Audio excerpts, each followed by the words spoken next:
오늘 이 예배를 통해서 다시 한번 우리의 신앙을 점검해보는 그런 귀한 시간들이 되기를 소망합니다. 여러분은 하나님을 알고 계십니까? 여러분 스스로에게 다시 한번 자문해 보길 원합니다. 나는 하나님을 알고 있는가? 아니면 하나님을 경험하며 살고 있는가? 많은 성도들은 하나님을 믿는다라고 말합니다. 그러나 삶 속에서는 하나님 없이도 살아갈 수 있는 것처럼 그렇게 살아갑니다. 기도는 하지만 전혀 의지하지 않고, 예배는 드리지만 전혀 기대하지 않고 그렇게 살아갑니다. 오늘 시편의 기자는 분명하게 고백합니다. 우리가 주의 전 가운데에서 주의 인자하심을 생각하였나이다. 아멘. 이 고백은 하나님을 지식으로 묵상함이 아니라 경험함으로 인한 고백인 것입니다. 경험해야 합니다. 경험해야 합니다. 기독교는 부활의 종교라고 합니다. 부활이 없이는 성립될 수 없는 종교가 바로 기독교입니다. 그러면 부활이라는 것이 왜 기독교에 성립되어 있느냐? 그 예수 그리스도께서 부활이라고 하는 이것을 이루시며 체험의 종교, 경험의 종교로 보여주신 바 된 것입니다. 그래서 활동적인 행동하는 종교가 된 것입니다. 하나님을 실제로 경험한 사람은 언제나 어디서나 어떻게든지 간에 그 경험을 간증하게 되고 고백하게 됩니다. 그게 몇십 년 전의 이야기일지라도, 그게 꿈과 같은, 지났으니 꿈과 같은 이야기일지라도 그 경험은 결코 우리의 삶 속에서 잊혀지지 않습니다. 오늘 이 오후 예배를 통해서 우리의 신앙이 머리에서 맴도는 것이 아니라 가슴 안에서 생동되고 더욱더 막 생성될 수 있도록, 그러려면 지식에서 경험으로 바뀌는 그런 시간이 되어야 합니다. 이 시간이 사랑하는 여러분들에게 그렇게 경험으로 축적되는 귀한 시간이 되기를 주의 이름으로 축원합니다. 하나님을 경험하는 첫 걸음, 그것은 우리의 마음을 비워야 하는 것입니다. 하나님은 보이지 않습니다. 하나님은 귀로도 들리지 않습니다. 그래서 우리는 자주 내 생각과 내 기준과 내 판단으로 살아가며 그 기준과 판단이, 나의 생각이 하나님의 생각인 것처럼 그렇게 마음속에 다짐하기도 하고 그렇게 고백하기도 합니다. 고스톱의 말로 한 끗 차이입니다. 한 끗 차이. 내가 교만한 자가 되느냐 아니냐, 내가 오만한 자의 자리에 앉느냐 아니냐는 하나님의 기준이냐 내 기준이냐, 하나님의 판단이냐 내 판단이냐, 하나님의 마음일 것인지 내 마음대로 하나님의 것인 것처럼 서 있는지. 가끔 급할 때 저도 하나님 도와주십시오, 하나님 일하여 주십시오라고 기도할 때가 있습니다. 물론 이 기도가 틀린 기도는 아닙니다. 그런데 그렇게 외칠 때마다 제 마음 한구석에 죄송한 게 있어요. 주인 되신 하나님이 그 하나님 보고 종놈이 일 좀 하라고, 나 좀 도우라고 이렇게 기도하는 게 너무 죄송스러워요.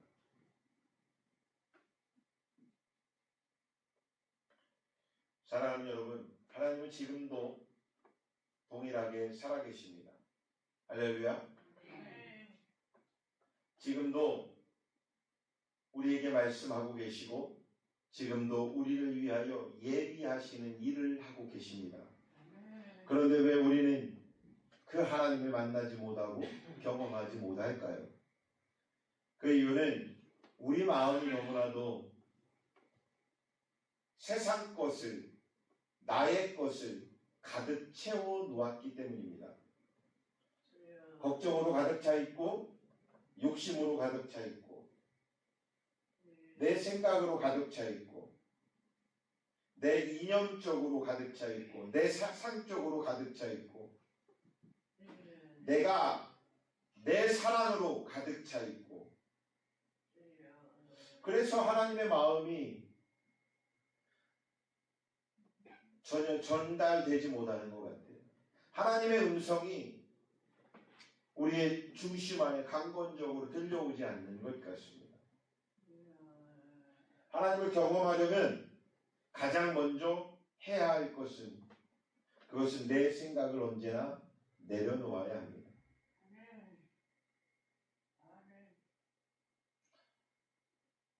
전에 어떤 분이 상담을 와가지고 이야기를 하는데 이제 그 방문자가 상담자가 상담을 하다가 저한테 그래요. 목사님, 뭘 그렇게까지 열심히 그렇게 간절히 이렇게 오랜 시간 자기한테 그렇게 시간을 내면서 자기는 고맙지만 왜 그렇게까지 이렇게 힘들게 전심을 다해서 그렇게 상담을 하니? 예전 얘기예요. 저 되게 힘들어요. 내가 웃으면서 그래. 저 되게 힘들어요. 내가 이렇게까지 당신한테 전심을 다해준다고, 그렇게 다해주려면 당신이 우리 교회 성도면 그렇게 해도 뭐 괜찮겠지만 우리 교회 성도도 아닌데 내가 왜 이렇게 전심을 다하고 있을까요? 그것은 딱 한 가지입니다. 하나님이 급해서, 정말 급해서 지금 이 상황에 그 주변에 김 목사 너면 될 것 같으니까 그래서 너네도 만나게 해줬는데 네가 대충 시간 때우고 대충 해갖고 보냈다면 그 책망을 받는 게 두려운 게 아니라 아파하신 하나님의 마음이 두려워서 그게 아파서 지금 이 시간에 당신한테 최선을 다하고 있습니다.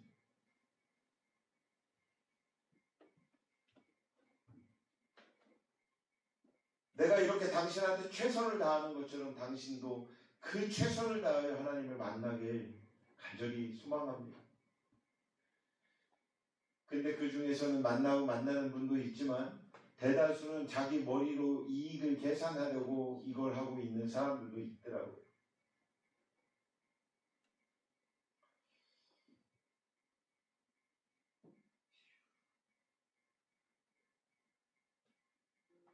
가끔은 여러분들을 포함해서 그 누군가와 대화하면 제가 자꾸 귀 기울여 보려고 합니다. 왜냐하면 여러분들의 입을 통해서 누군가의 입을 통해서 하나님이 나에게 말씀하고 계신다면 그 음성을 캐치할.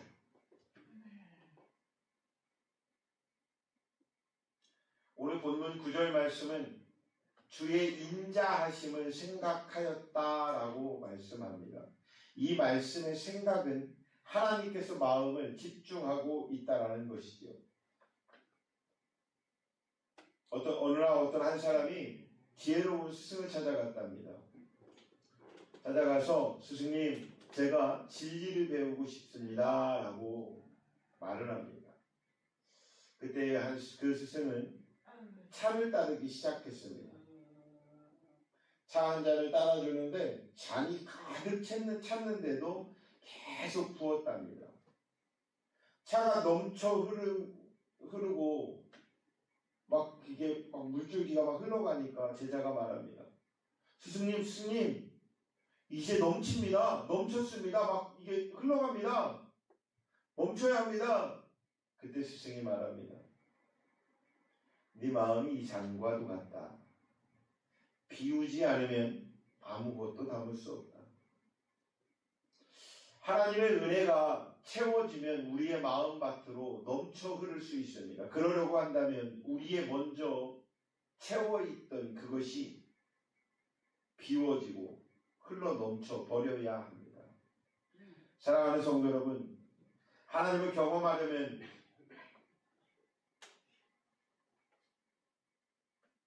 내 생각을 내려놓으십시오. 내 고집을 버리십시오. 주님, 내 뜻보다, 내 생각보다 이제 주님만을 따르겠습니다.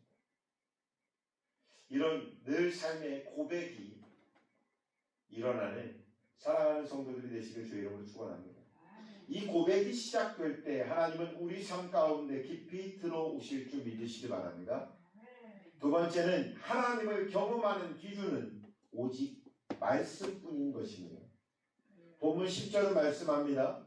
주의 이름과 같이 찬송도 땅 끝까지 미쳤으며 주의 오른손에는 정의가 충만하였나이다 라고 말씀합니다. 이 말씀은 하나님의 성품과 뜻이 분명하게 드러나 있는 것입니다. 그 통로가 무엇일까요? 그것은 바로 말씀입니다. 많은 사람들이 이렇게 말을 합니다. 하나님의 뜻이 무엇인지 모르겠습니다, 도대체. 그러나 그럼에도 불구하고 우리는 스스로에게 늘 언제나 질문해야 합니다. 나는 말씀을 얼마나 붙들고 살고 있는가? 알아야 면장한다고 하지요. 하나님의 마음을 알려면 우리가 말씀을 알아야 합니다. 하나님의 말씀을 알아야 하나님께서 들려주시는 그 귀한 심령에 꽂히는 그 말씀을 이해할 수가 있겠죠. 그러니까 하나님의 말씀을 알려고 해야 되는데 그 하나님의 말씀이 내 말씀으로 알으려고 하는 문제가 된단 말이죠. 하나님의 말씀은 하나님 것이지 않습니까? 하나님이 나를 위해 주는 것인 그 말씀은 하나님의 것이지 그 말씀이 내 것인 양 살아가서는 안 됩니다. 하나님이 나를 향해서 나를 변화시키려는 하나님의 말씀입니다. 그러니 그 66권에 나오는 모든 말씀이 이 말씀대로 내가 살아가면 돼. 그 얘기를 하나님이 하시는 게 아니잖아요. 이 성경의 말씀은 성경의 66권은 무수히 사람에게 인본적으로 좋은 말씀이 될 수 있습니다. 그러나 성경은 그 얘기를 해주고 있는 게 아닙니다. 성경 66권의 모든 말씀은 예수 그리스도를 만나라고 이야기해주고 있습니다. 우리가 성경의 모든 말씀 속에서 예수님을 만나야 하는 것이지 성경에서 나를 만나서는 안 됩니다. 성경의 말씀 중에서 목사를 만나서 만나는 것이 아닙니다. 성경의 말씀 중에서 여러분들을 만나는 것이 아닙니다. 성경의 말씀을 통해서 만나는 것은 예수 그리스도만 만나시면 됩니다.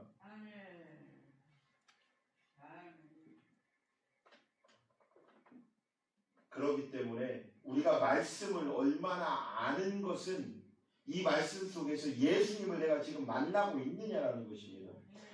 아브라함을 통해서 예수님을 만났는가? 모세를 통해서 예수님을 지금 내가 만나고 있는가? 오늘 시편에 나오는 다윗이 쓴 이 시편의 기자의 이 말씀을 통해서 내가 예수님을 만나고 있는가? 이 말씀을 통해서 내가 변화되어서 내 삶 속에서 예수님을 만나며 살아가고 있는가? 그러면 변화되어야 되잖아요. 누가? 내가.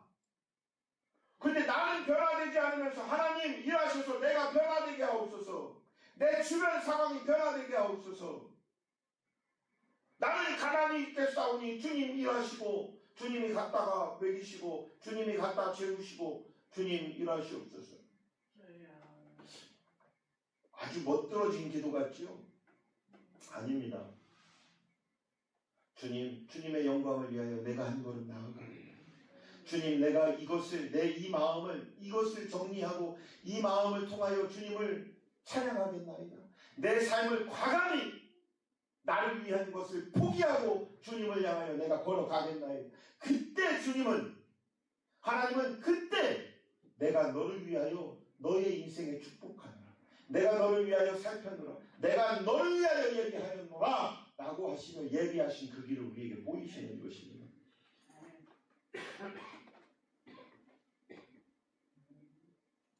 그것이 축복받는 사람의 기준입니다. 할렐루야. 아멘. 어떤 사람이 깊은 산에서 길을 잃었답니다. 그에게는 정확한 지도 하나가 있었습니다. 그런데 그가 지도를 펼쳐보지 않았고, 나는 이 길을 몇 번을 다녀서 알아. 내가 얼마나 똑똑해. 나 길치 아니야. 기가 막혀. 나는 나침반이 없어도 살아. 그러면 곧장 그 지도 하나만 들고 가면서도 지도는 절대 펴지도 않고 그냥 걸어가요. 결국에는 길을 잃어 초난당했다. 문제는 길이 없는 것이 아니지. 문제는 보라고 한 지도를 보지 않았고 내 사고력만, 내 경험만 갖고 나는 할 수 있어라는 내 자아가 문제가 된 것입니다. 성경의 말씀은 우리의 인생의 지도와도 같습니다. 그래서 성경 안에 있는 아브라함처럼, 베드로처럼, 바울처럼이 아니라 그들이 만났던 하나님, 그들이 만났던 예수 그리스도가 지도인 것입니다.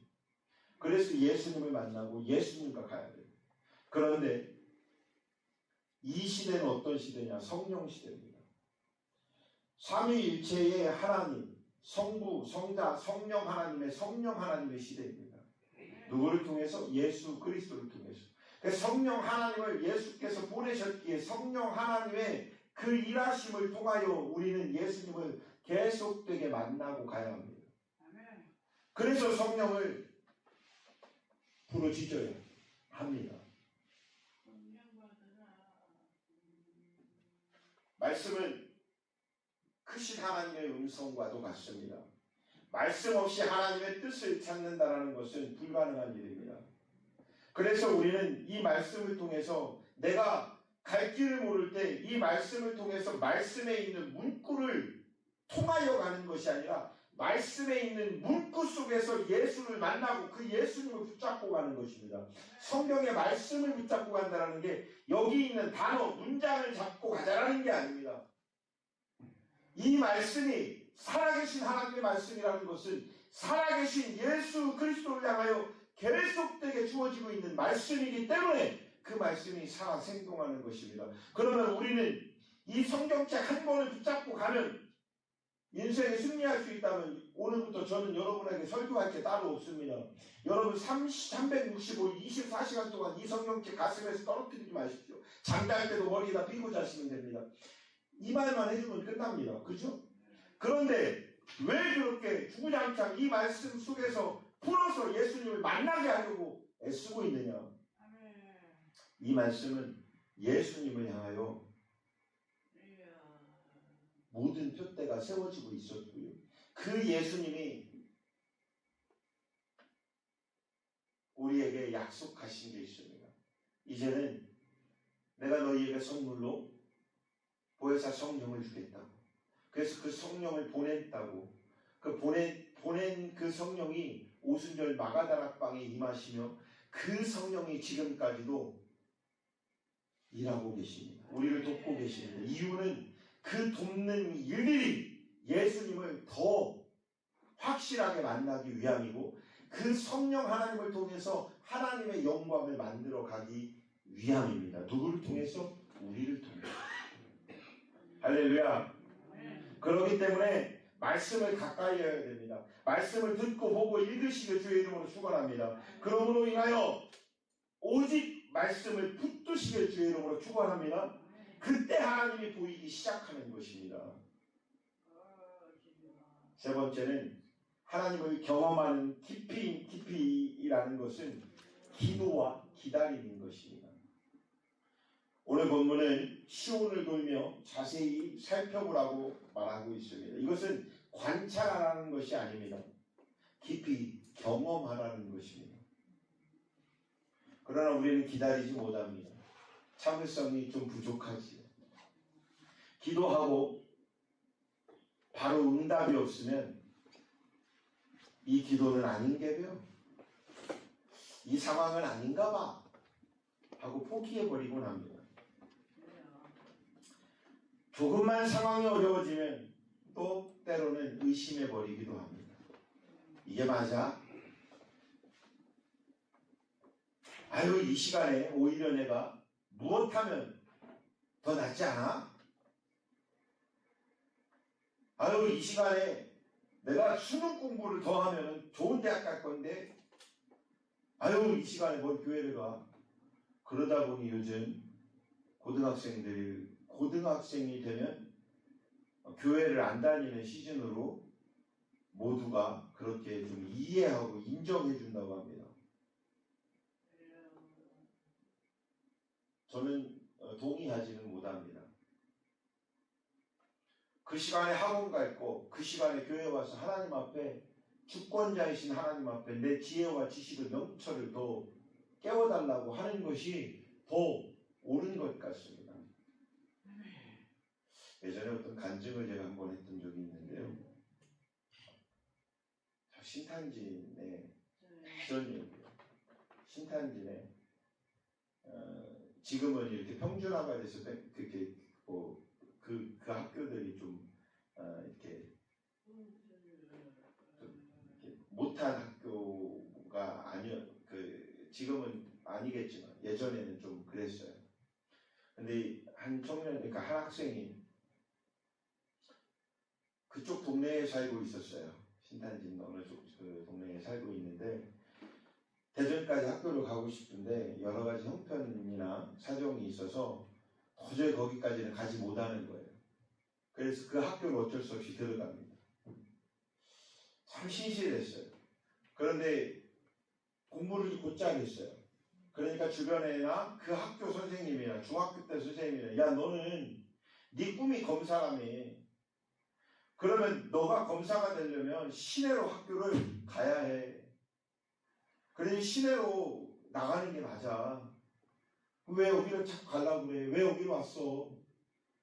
그런데 상황이 그러니, 그런데 내가 붙잡고 있는 건 하나님이니 나는 이곳에서라도 내가 열심히 일하는 것을 놓지 않고 하겠습니다. 그러면 그 청년은, 그 학생은 기도했습니다. 언제 기도했냐? 매일 기도했습니다. 학교에 도착해서 각 수업 시간이 시작할 때마다 기도하고 시작합니다. 선생님이 들어오는 순간에 기도합니다. 선생님이 나갈 때 수업 마칩니다 할 때 기도합니다. 책을 펼 때 기도합니다. 책을 덮을 때 기도했습니다. 그 기도하는 시간이, 그 기도가 기도 시간이 아니고 그는 공부라고 생각했습니다. 그리고 기도했습니다. 그냥 기도했습니다. 끝까지 기도했습니다. 무모하다고 했습니다. 사람들은. 그러면 안 된다고 했습니다. 그러나 그는 기도했습니다. 주일날 예배 때 한 번도 안 빠지고 예배를 드리러 참석했답니다. 그렇게 기도했습니다. 대학을 손꼽히는 대학에 들어갔고요. 사실을 패스하게 됐고요. 검사가 됐답니다. 그런데 그 순간까지도 그는 기도를 놓지 않았답니다. 그리고 끝까지 기도하며 무엇라 말했냐면, 그 검사가 왜 되려 하느냐? 검사가 되어서도 하나님의 영광을 위하여 일할 것이 있습니다. 나는 그 영광을 돌리는 그런 검사가 되고 싶습니다. 그래서 그가 검사가 됐다는 이야기 제가 들었어요. 한 목사님의 그 간증을 들으면서 이런 삶이, 이런 기도가, 이런 마음이 신앙생활에 저는 기본이다. 기본이 되어야 된다라고 생각합니다. 여러분의 삶 속에서 늘 그 순간순간에 두 가지의 마음이 있을 것입니다. 그때마다 기도로 세워가고 기도로 시작하고 기도로 끝내는 그런 사랑하는 여러분들이 되기를 주의 이름으로 축원합니다.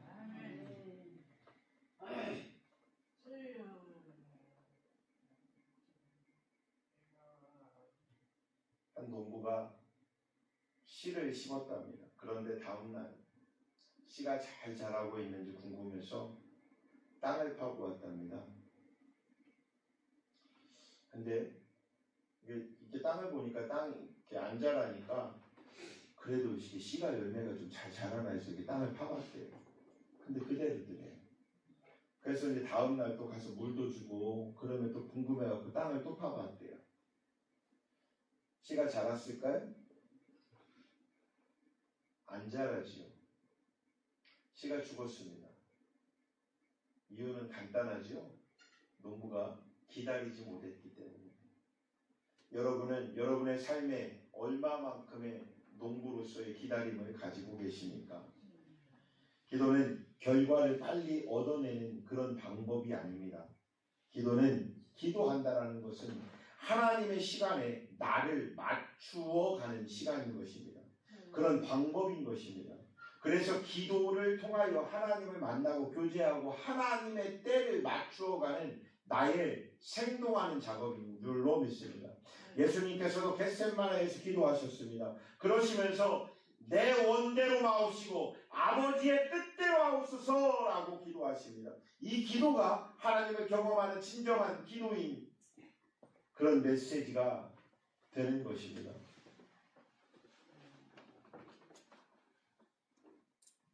본문 14절 말씀은 우리에게 이렇게 선포하지요.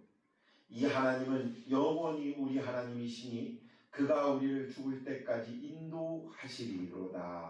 할렐루야. 이 말씀은 희망을 갈구하는 말씀이 아닙니다. 경험에서 나오는 확신의 말씀인 것입니다. 환경이 흔들릴지라도 상황이 어려워질지라도 하나님을 경험한 사람은 절대로 흔들리지 않습니다. 일하시는 하나님을 만났고 예비하신 그 하나님을 만났다면 우리의 상황이 어떻게 바람이 불지라도 우리는 흔들리지 않습니다. 왜냐하면 하나님께서 살아계심을 알고 있기 때문입니다. 믿고 있기 때문입니다. 한 배가 폭풍을 만납니다. 사람들은 두려움에 떨었습니다. 그런데 한 사람은 평안하게 잠을 자고 있었습니다. 사람들이 그를 깨웁니다. 당신 지금 이 풍랑 속에 이 폭풍 속에서 지금 잠이 옵니까? 그러나 그는 평안했답니다. 그 사람이 대답합니다. 저는요 이 배를 하나님께 온전히 맡겼기 때문에 나는 평안합니다. 사랑하는 성도 여러분, 이 평안이 어디에서 이렇게 나오겠습니까? 하나님을 경험한 사람은 하나님께서 온다는 것을 알고 있고 믿고 있다는 것입니다.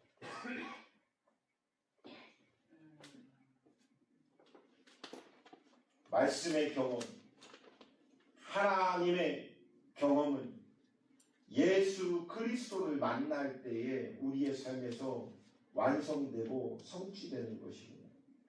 하나님을 가장 분명하게 경험하는 길은 바로 예수 그리스도를 만나는 것입니다. 예수님은 말씀하셨습니다. 나를 본 자는 아버지를 보았노라. 할렐루야. 예수님은 우리에게 하나님을 보여주신 분입니다. 십자가는 무엇입니까? 하나님이 우리를 얼마나 사랑하시는지 직접 보여주신 귀한 사건입니다. 사랑하는 성도 여러분, 하나님을 경험하고 싶다면 지금부터 예수님을 확실하게 만나시길 주의 이름으로 축원합니다. 예수 그리스도를 확실하게 붙드시기 바랍니다. 예수님은 지금도 여러분의 삶 가운데 들어오시길 원하십니다. 그 예수님을 믿으며 나아가시길 주의 이름으로 축원합니다. 오늘 하나님이 여러분을 부르고 계십니다. 그러면 말씀하십니다. 나를 경험하며 살라. 나를 경험하며 살라. 이렇게 말씀하십니다. 이제 더 이상 형식적인 신앙 안에서 머물지 마십시오. 생각으로 아는 신앙에서 이제 경험하는 신앙으로 바꾸며 나아가시길 주의 이름으로 축원합니다. 성령 시대, 이것은 성령과 동행하며 성취해 나아가는 시대입니다. 성령의 역사적 사명을 우리가 이뤄내는 시대인 것입니다.